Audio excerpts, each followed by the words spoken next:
Hey guys, welcome to the Coordinated. I think you guys have seen few days back I've announced this podcast for the EigenLayer ecosystem. It's the first community-driven podcast for the EigenLayer ecosystem, EigenLayer itself, and the AVSs. So here we are going to cover up all the AVSs, EigenLayer nuances, the protocol itself, what can be done better, and how we can create a Ethereum-aligned future for everybody. So this is the first episode, and we have Matt, who is DevRel of EigenDA.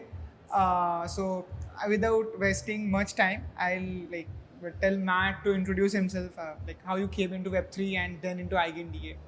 Sure. Yeah, I first, I guess, had heard of it maybe and wasn't really aware of maybe what you could do. I heard of it in high school.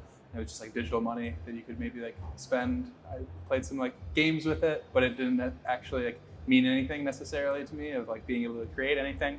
I came back into it in like 2019. I was working on like a MVP around like GDPR compliance. And it's like at that time I was studying CS and you could actually build something. You could see like applications being built on top of it, and that was interesting. And then in 2021, I started just like spending my free time going down the rabbit hole. It was like came in from like an interest of like wanting to continue to learn and do something. So started filling my free time learning everything, I guess, related to crypto, and then just decided to sign up for Hack Money 2022. Spent the next 2 weeks working on that, and then continued going down further down like the rabbit hole and getting involved any way that I really could. And then, yeah, I guess that sort of tumbled into here, like being here now and actually working in the space. Mm-hmm. So like how you came like actually into Eigen ecosystem or the Eigen layer per se. I think you were in DevRel before that with some protocols and like if you can say that transition. Sure. Yeah, I was working before at Intuition. I was working with like social attestations essentially and applying like prediction markets or information markets to like better sort of trust or getting and incentivizing people towards sharing like relevant, trustworthy projects, people that make up the Web3 ecosystem to try to bootstrap sort of like a web of trust within Web3. And then I was like actually at ETH Denver and had been at Jesse's Hacker House there, been like interested about EigenLayer, like I'd heard about it at DevCon 2022 and knew that it was restaking, and that was like the extent of it. And I started to see projects that were built, but I didn't know what they actually, like how can you build like an AVS? So from there, then I got like interested in it, and I started like putting out some of the things that I've been learning in private, publicly, things related to like ZK. I tried learning Plonk and banged my head against the wall for a while for that, and respect all the abstractions that exist on that front. And then I also started being like, what can you actually build for like an AVS? And like over some conversations on like Warpcast as well. Then I was like, okay, I'll just do one, and they had the incredible squaring repo. I was going through, there weren't really, it's like, okay, it's like starting to click of like what you can do with it. That in combination with some conversations with like Hirsch from Opacity over like their approach to like ZK-TLS. It's like, okay, it makes sense maybe some of the opportunities. And then when I was going through building it, there weren't really many answers related to building an AVS. And I just started putting out things that I was learning because I thought they would be useful resources for other people. And then, I did continue conversations and had an opportunity to join the team and was very excited about it. And now I guess that brings me to here. Yeah. Cool. I think that's a pretty roller coaster ride. And like you like coming from DevCon, like hearing about the Eigen protocol, and then like you kindly leading EigenDA in many front. I think the DevRel's job is like that, like to you making the other people interested to build on that stuff. I think that's nothing short of a leader per se. Pretty great. I think before going into EigenDA and stuff, one thing I think I personally want to know. I have read a few things, but I think it will be better since we have better understanding of how the things work. Basically, why DA per se? What is the need of DA in our ecosystem? So many things have been going on around like DA. So if you can just put it like if you can explain it in a little depth per se, like why the need for DA in the ecosystem? Sure. As DA is inherent to blockchains, and it's something that when you have like a monolithic blockchain, if you were to view everything just happening on Ethereum before this like rollup centric roadmap, everything is bundled together. And what that means is that you have settlement, like consensus, like DA, and execution, right? If you want to submit a transaction, everything is happening on Ethereum.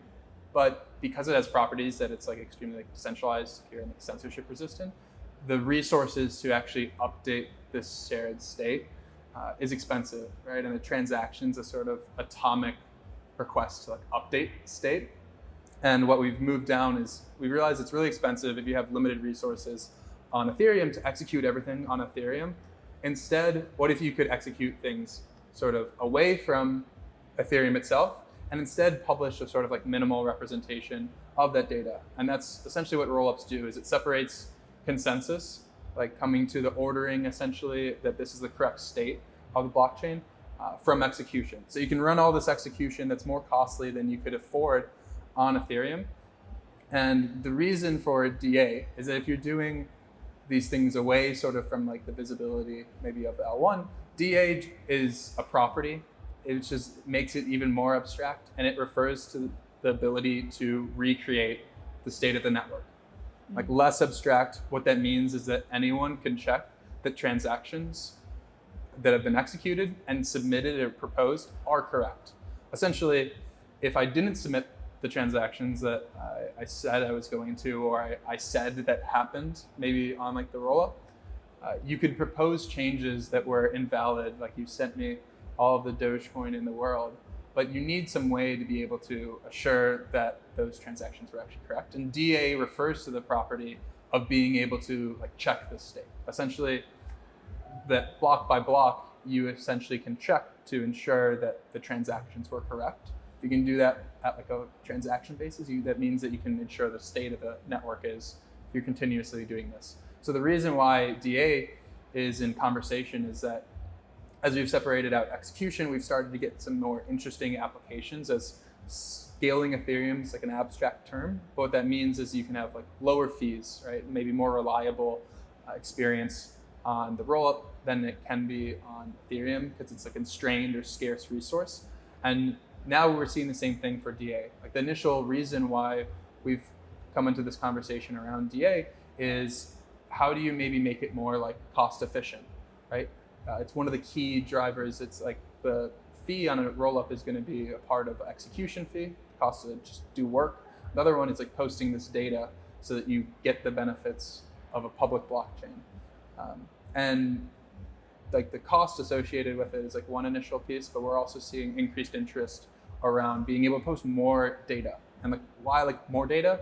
Which means that you can do like more applications essentially on a blockchain. Like DA can be like a bottleneck for the amount of data that you can post or like associate with blockchain. You know, this composability, like verifiability, all the benefits that you get from existing with state on a like Ethereum. And that's what we've sort of like moved down. Longer answer, but that's the sort of like how we've maybe reached this point. Is we're starting to separate out those roles and have specialization across the stack.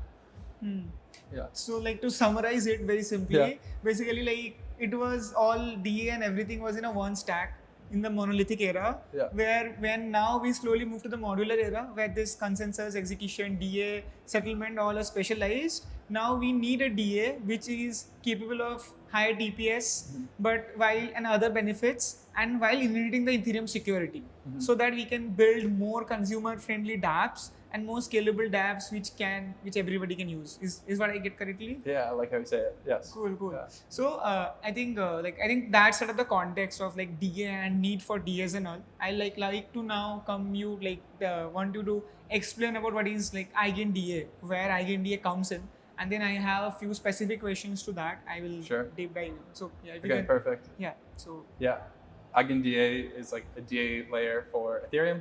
And it's high throughput, low cost, secure.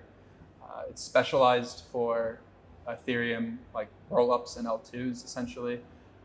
And we are very interested on like new types of applications or expanding essentially the scope of what can be built as like an application on Ethereum. And that drives a lot of the focus around this high throughput, essentially allowing more and more applications and more users than essentially more consistent, reliable activity on Ethereum itself. So, yeah. So as I was like just started this and mentioned one thing, like so many people have DA layers. I think Avail, Celestia, Near, and like other people have also building their own DA stuff. Like if you can like tell why a dev will choose EigenDA. Like let's say I want to integrate a very high TPS app, let's say a prediction market or a high perp market, and I want to integrate a DA. Why I will choose EigenDA over these other DA services? If Sure. you can tell. Yeah. Yeah, I'd say across the board, any like tool that you are going to pick should be based off of maybe the problem that you want to solve. And for us, the problem that we wanted to solve was like scaling Ethereum DA. That there's like right now a scarcity specifically on like Ethereum. We've started to see increasing like bandwidth, essentially the amount of data that you can write to the L1 with like 4844, and also starting to reduce the cost. But to be able to reach like the aspirations that we have for like consumer applications, or rather, I just prefer it's like applications that are built on top of a blockchain. Our problem set was to solve it specifically for Ethereum. So that also reflects in our approach. We have the highest throughput rate as a DA layer. We were able to do this because we separate out consensus from like data availability. So in a similar way that Rollup separated execution from consensus, we take a similar approach. And the reason that we can do this is because the rollups that are built on Ethereum and settling to Ethereum will derive their own state from Ethereum itself. So what this means is that if you have a highly specialized problem, and that is like Ethereum like DA for like L2s essentially, or scaling DA for Ethereum L2s, then you have this highly specialized product. So I guess that is the highest like throughput as well as like lowest cost DA offering for developers. So I think that overall it really depends on your problem set, and we wanted to specialize and solve that problem. So yeah. So like following up with that question, I think when I was following up Sriram's thread when he was writing why what's the difference between EigenDA with like Celestia, and I think you like couple of weeks or a month back when the DA war was going all over in Twitter. I think I don't know who told this key. Okay, fine, EigenDA is cool and all, but it's only for Ethereum protocols or Ethereum dApps. Is it the case, or like if I'm building on Solana, can I still use EigenDA or something like that, or is it only for Ethereum protocols and dApps? Yeah, no, you could use it as like on the Solana side. It's just like highly specialized. Is that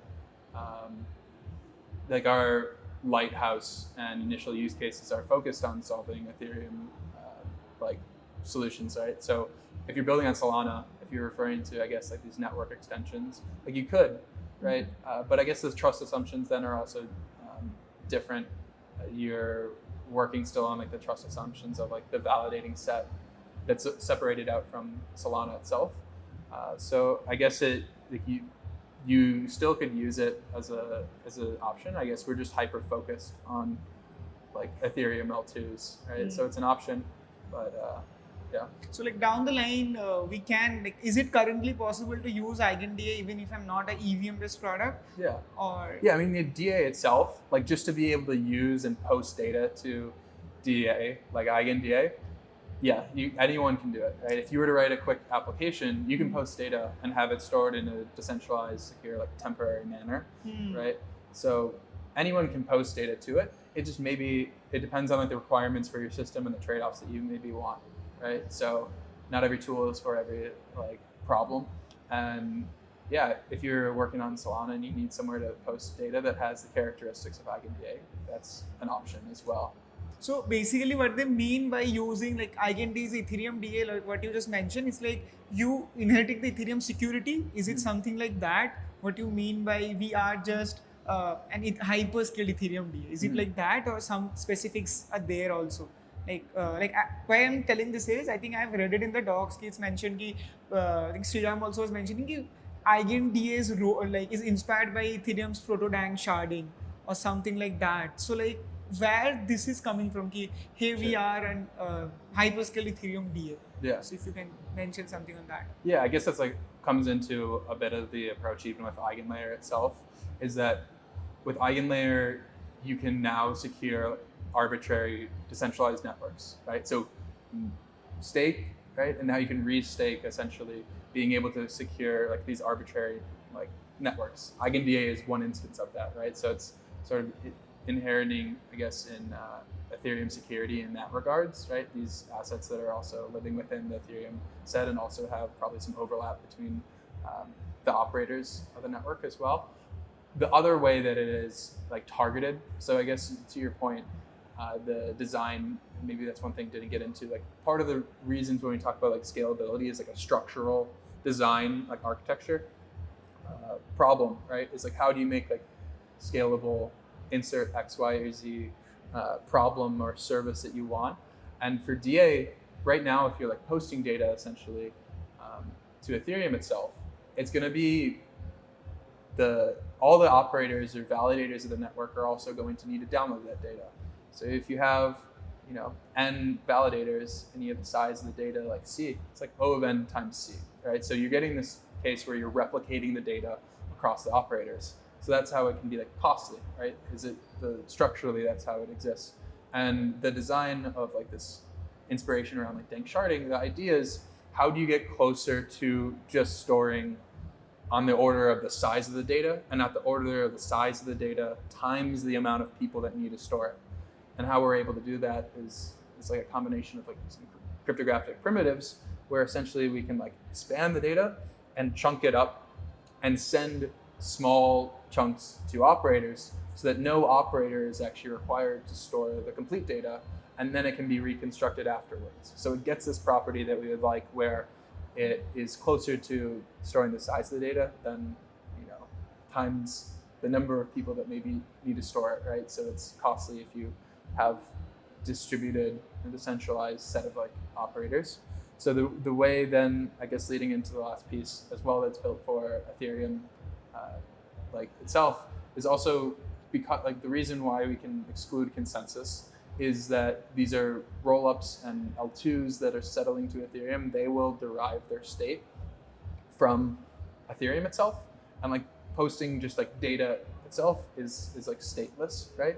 But they will derive their state from Ethereum, and we don't need to create another consensus on top of a system that will already have consensus reached itself, essentially through settling to Ethereum. So I guess those are some of like the characteristics that come to mind. Another question on that is, so basically, I was talking with a few developers, okay, and also I think one of the founders recently is also building on EigenDA. He was saying, hey, I think now, if I understood it correctly, Ethereum is working on its own DA. Like in 5 years or 8 years, or maybe quicker, there will be a time ki the Ethereum DA will be so high throughput, there will be no need of other outside DAs. But if I understood that correctly. So what are your thoughts on that, and like if how you are approaching then if Ethereum itself can provide that DA through it?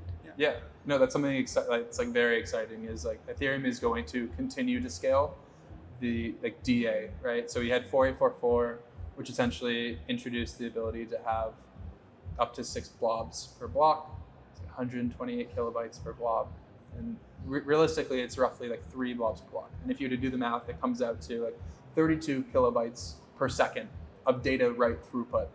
And if you're having increasing demand for writing and updating the state of Ethereum that all these applications and all these rollups desire, EigenDA is essentially expecting that we're continuing to scale Ethereum at a rate that exceeds what is going to be offered in the immediate term.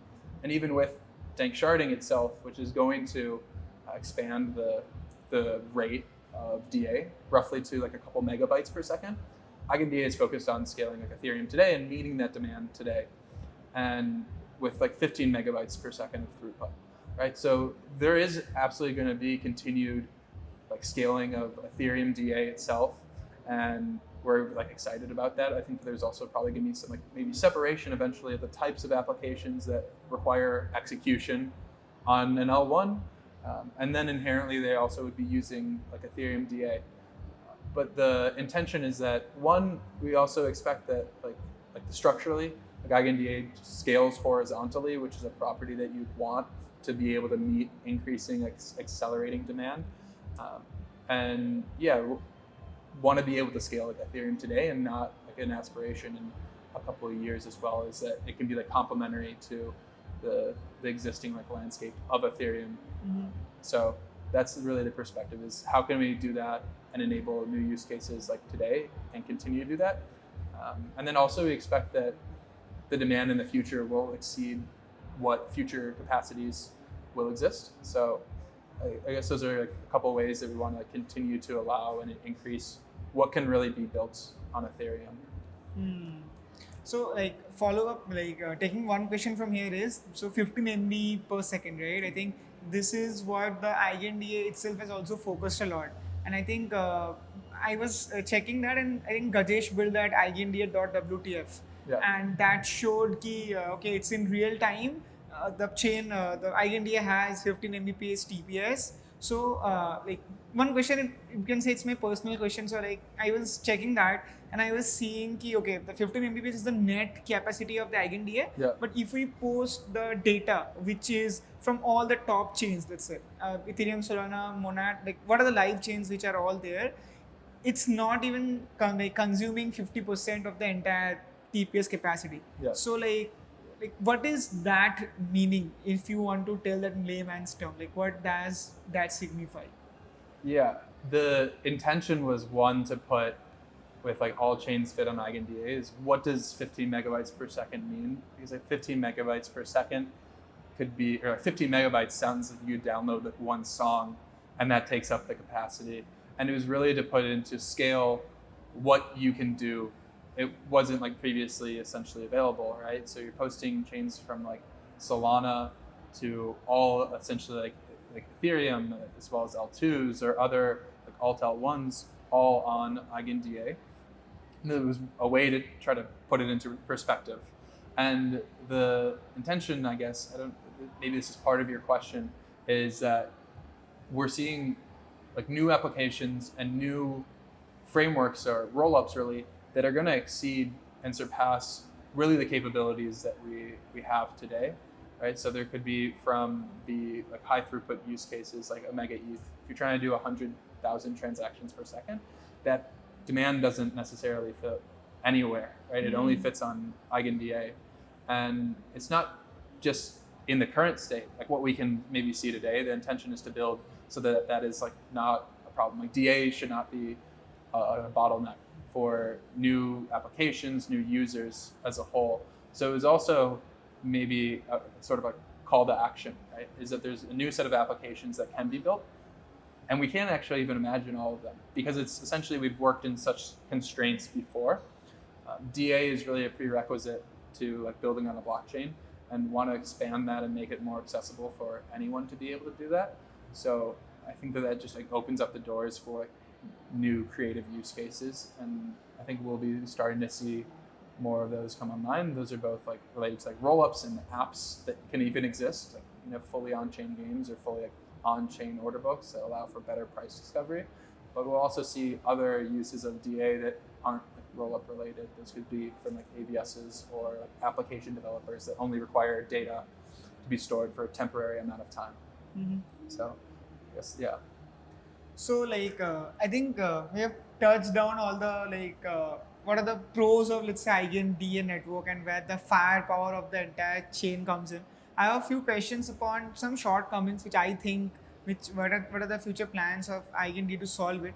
So Sure. Number one is I think slashing isn't live yet in the EigenDA ecosystem, right? Yeah. And like what I'm thinking, like my question is like how it is like slashing is a core component of whatever EigenDA is building, right? And parallel to that, like about the slashing thing, I think Mega ETH and Mantle and a few other, I think Abstract, they're also building it. But my thing is, if you don't have the slashing live yet, it will be like many protocols can shy away. Hey, the slashing is not live, whatever.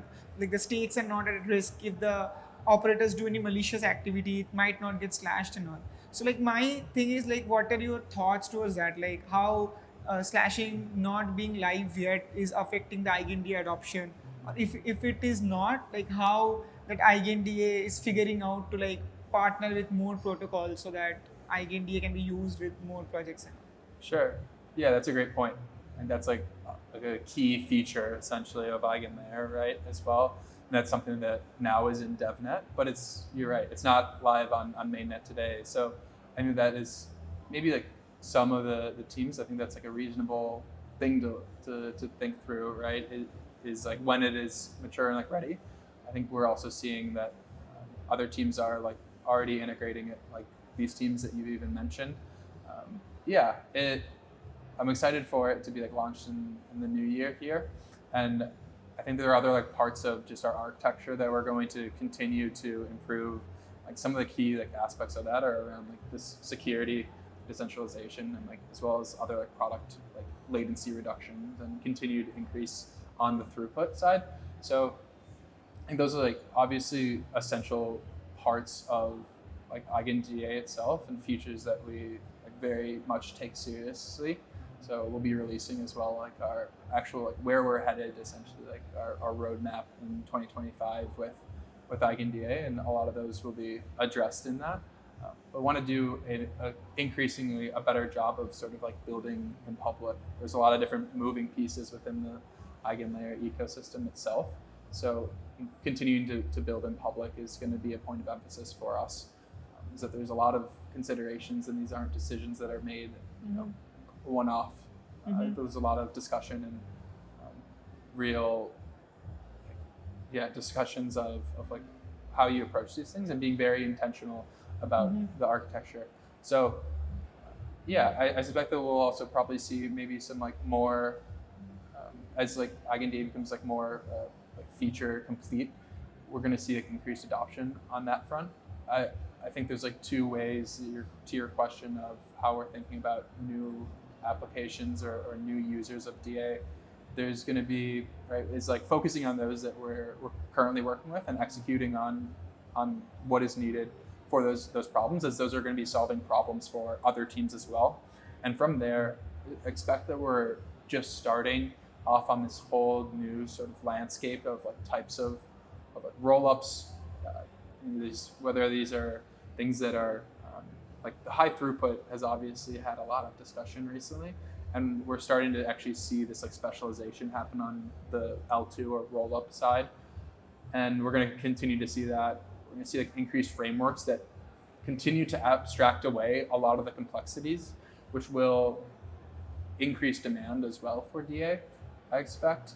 And then maybe some like creative use cases for decentralized storage that we didn't pick out in the immediate term as well that could be. So I guess we're really focusing on executing on continuing to improve decentralization, security of EigenDA, as well as other features, and working towards making this as feature complete in the immediate term. And I think that we'll continue to see increased interest, and excited for more people building on Ethereum. I think one point you just picked up here, I think the word decentralized storage, right? So like we all know the Filecoin ecosystem, and for a long time I have this question, okay, if there are so many decentralized storage being already available by protocols like Filecoin, Rwave and all, so like why there's a need of a separate DADA per se? What is a little thing I have understood is, let's say, one is a TPS, maybe, like I might be wrong. I don't think that decentralized storages are built for this fast data retrieval, because rollups need to verify them quickly. And I think DA has some capacities like you need to store the data for a short amount of time, then after some time you have to delete it, and so that the network doesn't get bloated. So like my question is basically like why the need of DA services, EigenDA or whatever, in a world where there is so much decentralized storage is available. Yes, again, it comes down to specialization of like targeted problem to solve. So decentralized storage and data availability solve two different problems, where decentralized storage is meant to store data in a decentralized manner that's generic, right? And maybe focusing on the incentives to be able to store this data for a longer period of time, and more like generalized. It's not built for the case of being able to like store securely the state of a network, and the whole network essentially relying on the ability to retrieve that data, that it is actually available, and it is temporary as well. It's very targeted. So on EigenDA, that's stored for 14 days, because this also passes any optimistic like fault-proof window, like challenge window. So that means that you can have extremely high confidence that the chain is finalized and that it's going to the state, and there's not going to be any reorgs. And the the first one I would say is essentially that there's like different characteristics that you're solving for. One's a long-term storage, and then the other one is solved for like data availability is a separate problem that requires different properties. And like one of it is like you only need the data for a certain amount of time, but data availability and retrievability essentially of the information, it's like a different problem. You have this whole concept of data withholding attacks that like doesn't exist within data storage context. So there are different security requirements, increased security requirements that are required for a DA network rather than a decentralized storage. Yeah. I think cool, and that answers pretty greatly. I think one very important question which is specific to the EigenLayer ecosystem in the whole and also for EigenDA is I think for a long time this thesis was marketed here we are extending the Ethereum security. EigenLayer is a best protocol. We are shared security ecosystem. We are extending the Ethereum security. But I think some recent updates which are coming, hey, you can be an EVS without inheriting the Ethereum security per se. You can you can have your own native token or whatever token can secure it. So I would like to answer this question specific to EigenDA in two parts. First is how this update is happening, from inheriting the Ethereum security to inheriting any security, like using Ethereum as a security token to using its own protocol token as a security one, and how EigenDA is fitting in this narrative. Yeah. So two parts to that. Yeah, this is something that's also been like a part of EigenLayer since the white paper as well.